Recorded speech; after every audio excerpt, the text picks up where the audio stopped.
Let's go.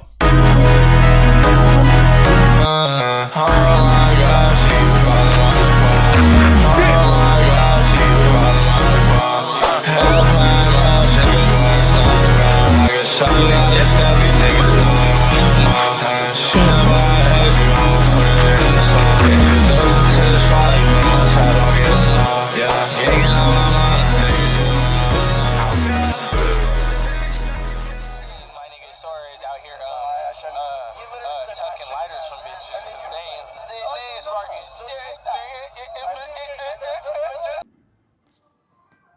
All right, tell us a little bit about who you are and where you're from. So my stage name is D4ThaWin, but I go by Dame. I'm from here, Washington. And if I could just say one fact about myself, I would just say I like to try new things. I'm like very open to new things. Okay, and is that how you found music? Yeah, I mean, but like even with music, it was kind of just something I always liked. I always had a fascination with music, and then it was kind of just like I think I could do this myself. I want to try it, and I just kind of started. Okay, so do it yourself, singing, like rapping. What you do? Tell me more. I rap. I can sing a little bit. I don't like to think I can sing, but I can sing just a little bit. I don't even need you. You can go, little ta-ta. Most of the time I just make rap or like kind of like auto-tune underground music. But if I'm not doing that, then just perfecting my craft, like trying to learn how to make beats. If not learning how to make beats, learning how to edit a music video, or how to better edit. Just a lot like music-oriented stuff, like very into. But one of those things is singing. Like I do really want to learn how to sing, and I want to learn how to play piano. Like that's one of my biggest goals is to learn how to play piano, and just kind of not quit music, but stop releasing music because at that point it won't benefit me no more. I found something that makes me more happy than it already does make me. So. Okay, so a couple follow-up questions.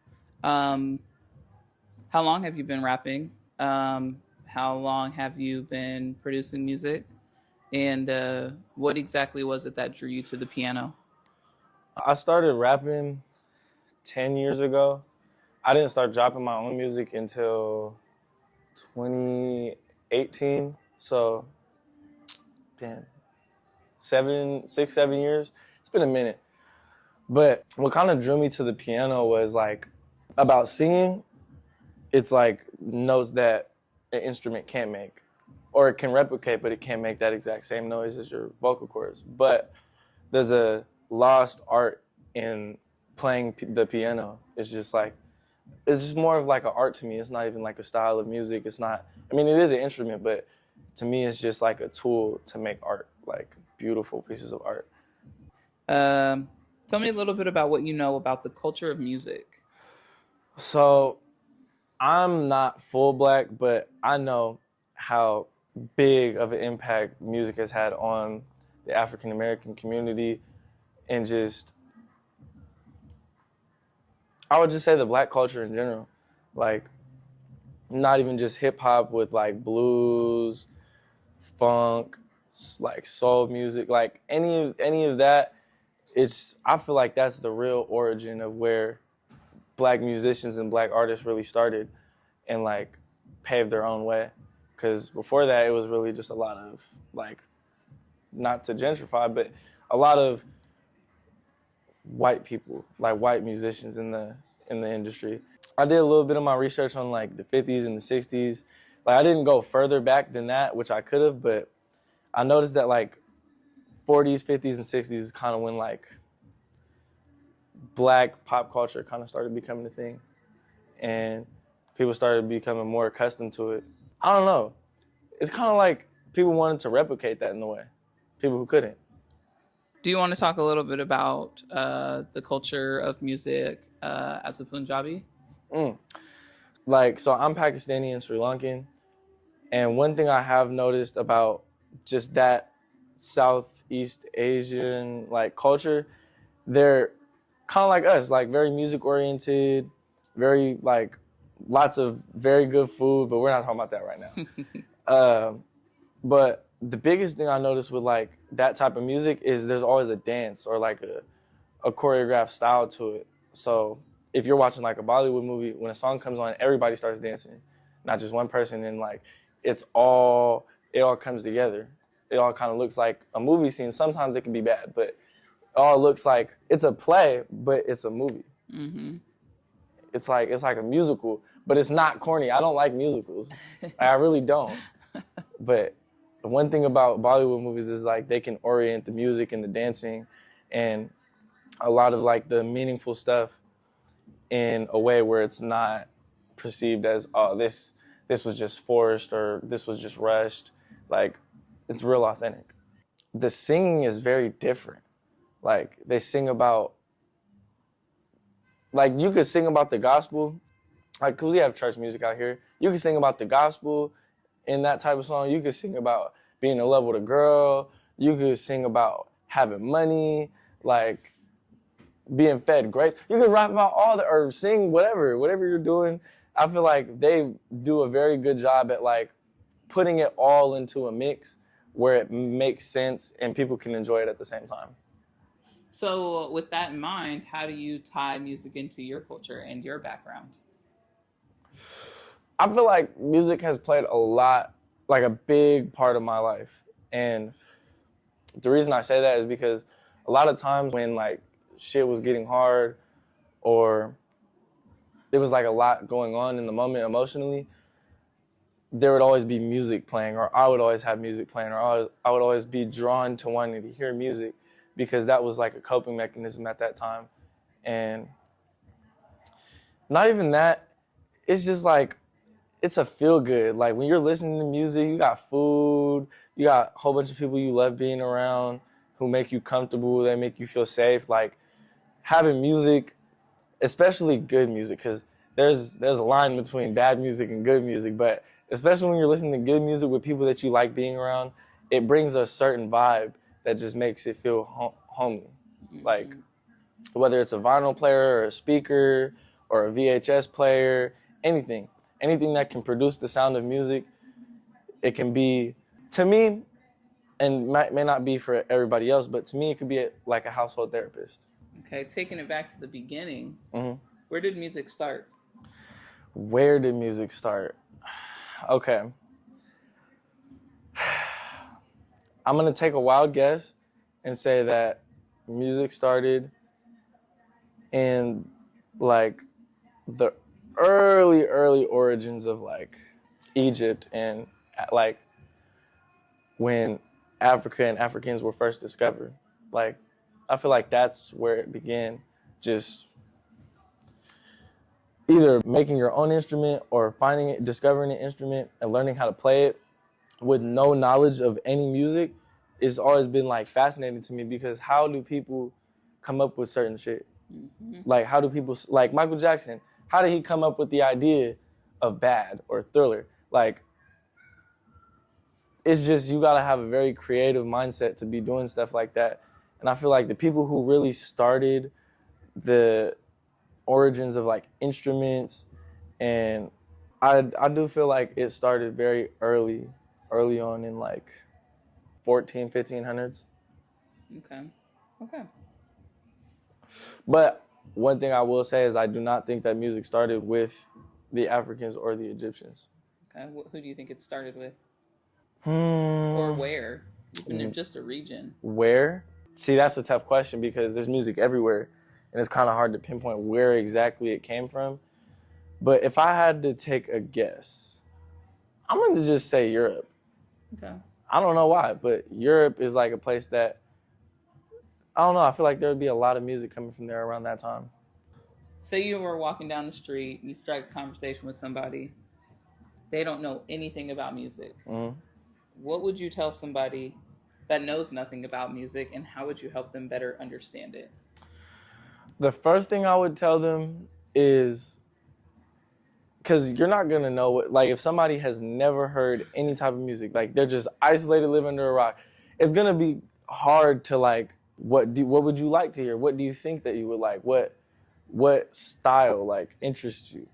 But if anything, I would just tell them, try anything. Try everything, honestly. Don't try anything, try everything. Try country, try rock, try pop, try hyper pop, try funk, try R&B, anything. Any genre that exists, try it just to see if you like it. Because I've done that with most genres, and I come to find that there's some genres I don't like, but most of them I do. Mm-hmm. And other people are not going to like the same shit that I like. So I could tell somebody, oh, country sucks, don't listen to country, but they might love country if you show it to them. So it's all about, when it comes to the perspective of another person, it's all about their mindset and what attracts them. What attracts them to a sound or a thing or a person? What attracts them? What are key points that keeps them attracted? And how do you pique the interest? And to answer the how would you pique the interest question, I would just say, like, show them stuff. Like, show them things that they've never, like, the human brain has never been able to process for them before. Mm-hmm. Like, if you were to show somebody who's never heard of music, Big Pimpin', they'll be like, what the fuck? What is this? You show them the music video, they see Jay-Z on yachts with a whole bunch of heifers. You feel me? Their mind's gonna be blown, just like everybody around that time when that video had first came out. But if you show that to them in this time, with somebody who has not even lived through that time, or not even, they haven't experienced that time, it might just be very refreshing for them. Refreshing for the mind, refreshing for the body, refreshing for the soul. Mm-hmm. So I think it all really just depends on the person and what they like and what piques their interest.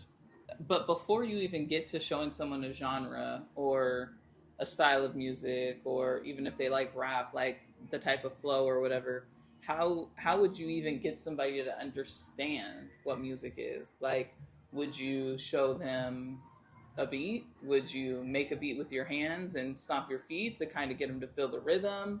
Like, how do you show rhythm? How do you tell them about beats? How do you tell them about what music is to make them understand it before they can even go and start listening?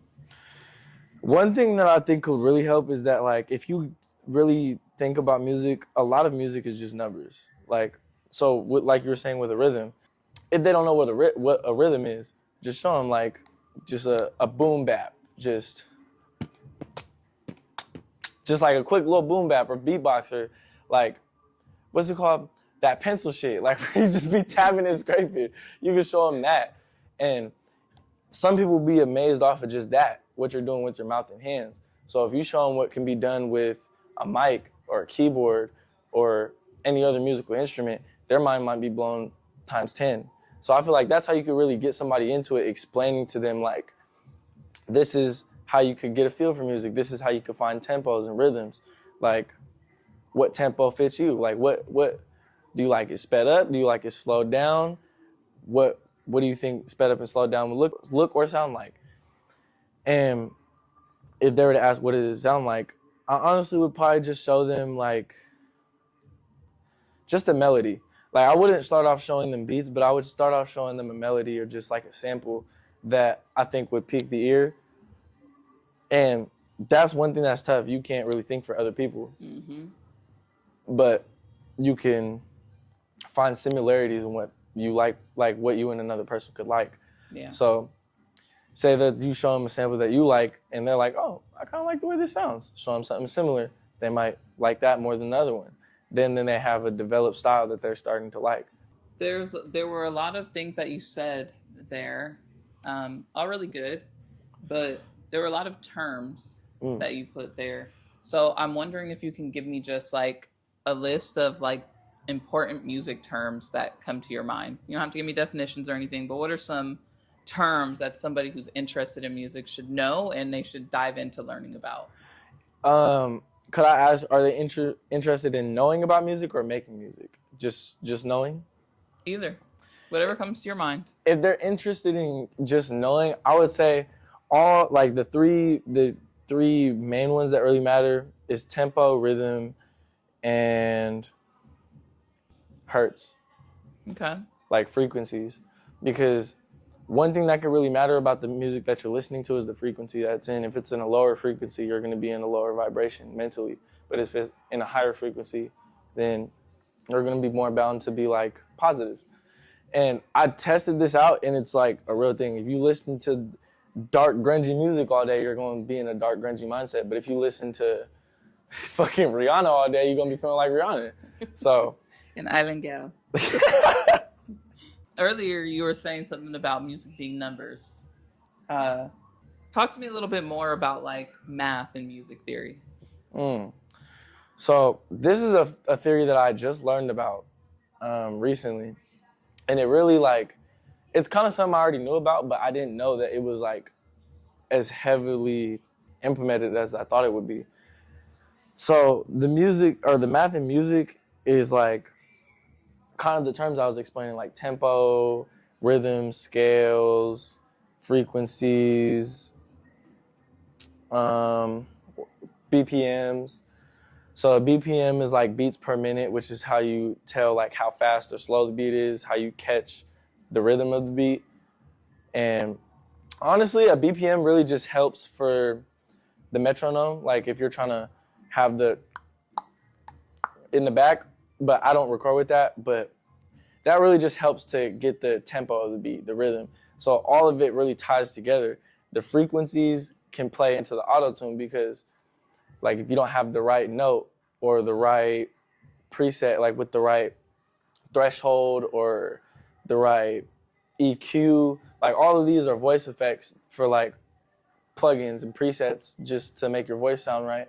But then it gets deeper than that, because then your voice could not sound right with the beat, and that's because of the frequency or the note of the beat, and the note of your voice just doesn't go together. So that's where it kind of gets confusing, but realistically it all ties together, because tempo plays into just how many taps per minute, how many taps per second, how many taps in this bar. And bars can just be a section of, so one section of a loop, that's a bar. Another section of a loop, that's a bar. So all of these can be different bars in a beat and in a song.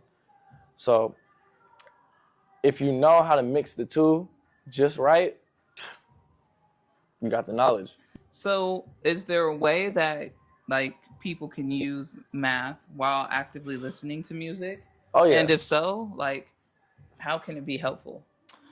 Honestly, I'm gonna recall back to the same things here, but it could all play into different things, like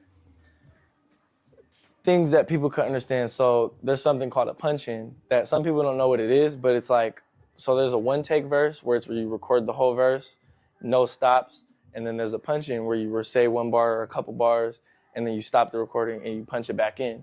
So that way it just sounds like all one take, but you don't have to take it in one breath. And one thing that you could listen to is like, you could count how many bars, before a punch-in, and then know, okay, this is when they stop and punch back in. Or you could count how many beats there are in the span of 10 seconds just to catch the rhythm, and then, okay, there's a switch at the 10 seconds here, or there's a switch at the 30 seconds here.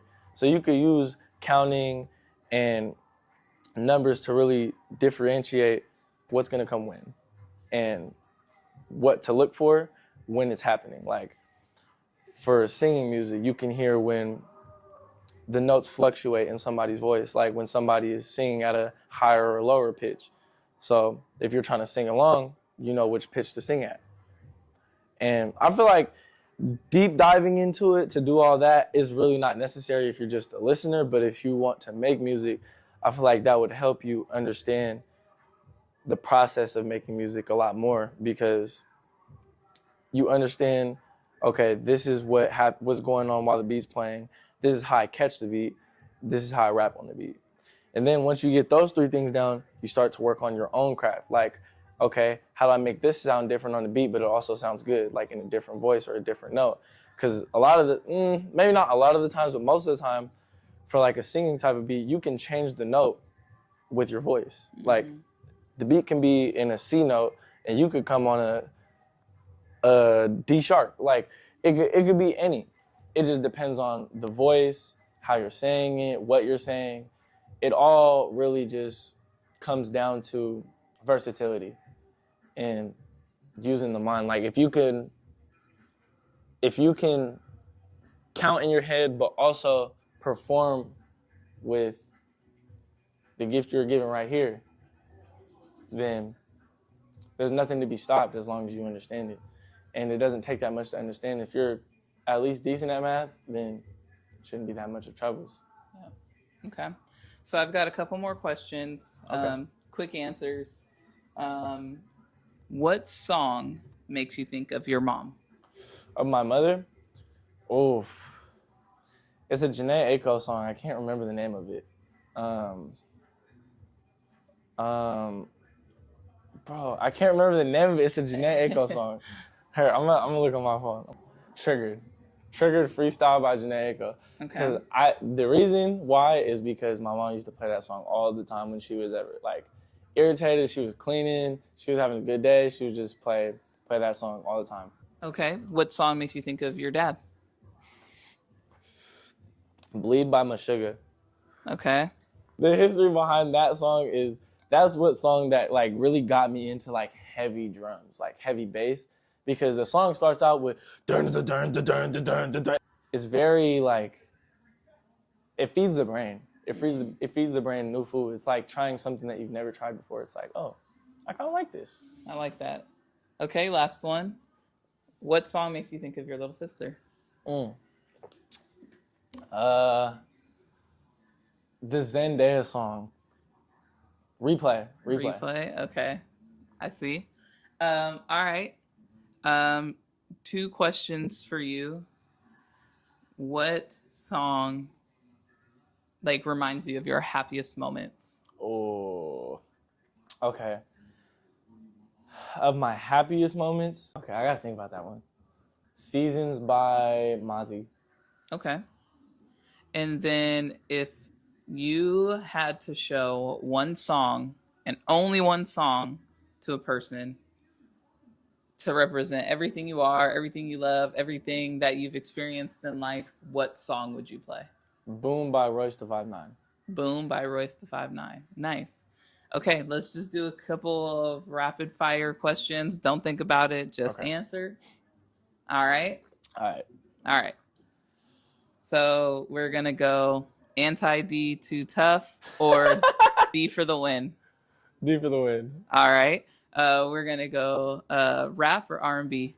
Ooh, that's a tough one. Shit.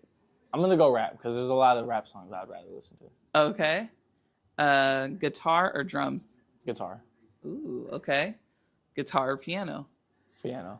Ooh, okay. All right. Jay-Z versus Nas. Nas, every time. Every time. Okay. Ho. Jazz or funk? I'm gonna go funk. Okay. I like the feeling that funk gives me. All right. Rock or country? Rock. All right. Every day, rock. Okay. That's all I got for you. All right. D4ThaWin out. You feel me? Throw the L's. I got some new shit dropping soon. I'm performing soon at the Rager with my nigga Meezy and Say. If you want to pop out, pop out. If you don't, you lame. And come on, you do that shit, nigga. Jeez. I'm in Lucky Dog, smell like straight Zah. I can't get it off. Fiend, I just seen him pop a perk with some fentanyl. Juice came from Cancun, bitch. I'm sipping.